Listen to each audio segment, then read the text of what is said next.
નમસ્કાર, હું આસ્થા ગોસ્વામી ધ કેસરી ન્યૂઝ સાથે. આને સુવિધા સમજવી કે સમસ્યા? અમદાવાદ મ્યુનિસિપલ કોર્પોરેશન નાગરિકોને સુવિધા આપવા માટે છે કે સમસ્યા માટે, તે નથી સમજાતું. અહીં નવા વાડજ વોર્ડમાં વાડજ મેટ્રો સ્ટેશન આગળ કોઈ કારણોસર રસ્તો રિપેરિંગ થઈ રહ્યો છે અને તેની બાજુમાં વૈકલ્પિક રસ્તો છે. તે રસ્તાનો ઉપયોગ કરવાને બદલે બંધ કરીને વાહન વ્યવહાર BRTS રૂટમાં ચાલુ કરાયો છે.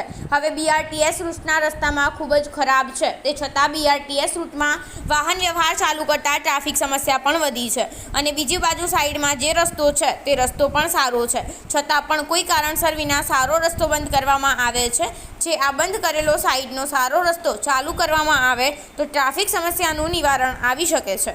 હવે આ રીતની કામગીરી જોતાં એવું લાગે છે કે કોર્પોરેશન જનતાને સુવિધા આપી રહી છે કે સમસ્યા એ નથી સમજાઈ રહ્યું. રિપોર્ટર પારુલ પંડ્યા દ્વારા, અમદાવાદ.